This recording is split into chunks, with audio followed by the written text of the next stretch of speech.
Possibly the most frequently asked question after do I need to put the breathe hole in, but in reference to purchasing a regulator in the first place, is people say, how hard is it to fit? I always try and give a polite and well-worded answer, and I'm sorry if sometimes it might come across as slightly obtuse, but it's simply a case of how long is a piece of string. I don't know you personally, and I don't know what your job is and what you do in your spare time.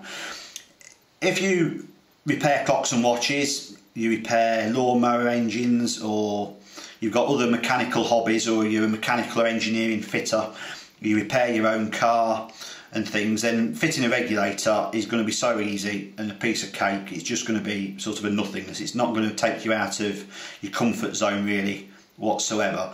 If you're somebody who doesn't even repair a puncture on your push bike, you take it to a bicycle shop, then obviously it's going to be a damn sight harder and you might struggle. But hopefully, you know, you'd take on the challenge and you'd learn something and you've got a skill, and you can say to people at the gun club, I've fitted the regulator and set it up. You know, not I've sent it away, but I've done it.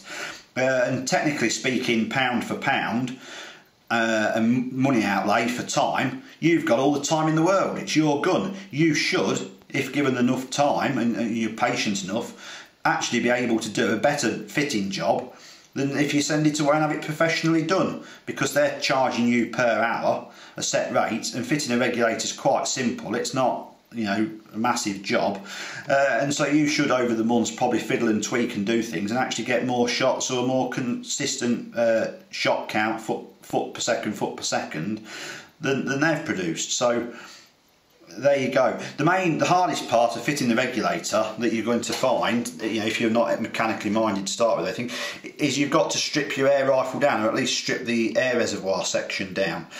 And that's the main part. That is the main mechanical difficulty in fitting a regulator.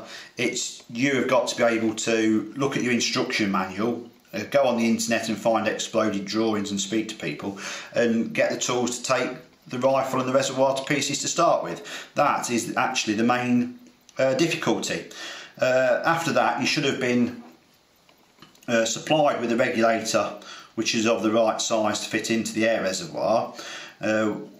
We, or whoever you've bought the regulator off, should have set it to roughly the correct working pressure and supplied you with a suitable length spacer for the project that you're undertaking. So basically, once you've got the gun to pieces, it's simply a case of lining up the spacer to the end of your cylinder and your thread, seeing where you're going to put the breathe hole in between the two O-rings, and then you've just simply got to mark the cylinder, drill the hole into the air reservoir and remove the bearing as is shown in other videos, and then insert the regulator and the spacer into the air reservoir tube.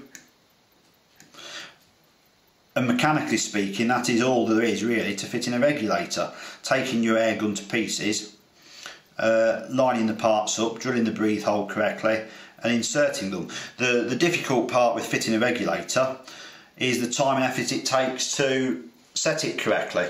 So by set it correctly, we mean you need to keep graphs. You need to set yourself a goal of how many shots you're trying to get at what power level, you know, foot-pounds or joules. Keep graphs once the regulator's been fitted, and if you follow the videos on the graphing playlist on this channel, then you should be able to adjust the outlet valve spring, the hammer travel or the hammer spring compression, and the transfer port size. It's making these adjustments to get the best out of the regulator that's the piece that takes the time and the effort. If you're the sort of person that's, as we'd say in these parts, bullet a gate, which means you're just gonna slam the regulator in, that's it, I'm done it, that should bloody work, then the chances are you're not going to get the best out of it. If you're somebody that's patient and methodical, you're going to get better results. So really, when you set about doing the job, you need to follow the steps on the various videos, make notes, take photographs as you take your gun to bits so as you know exactly what you're doing, and you shouldn't really have any bother. Fitting a regulator isn't a big job. The regulator's been manufactured for you. There's plenty of information on this YouTube channel about pressures and outlet transfer port sizes, etc., and what the various graphs mean and what you have to adjust to get a perfectly flat line. And so when it comes to how difficult is it to fit a regulator, the two parts are: it's difficult mainly to take your gun to bits carefully without marking it. Drilling the hole and installing the regulator is actually relatively easy.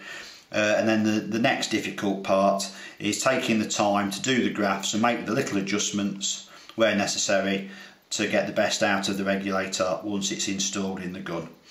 And that's really the best answer I can give, and I hope that's been of some help.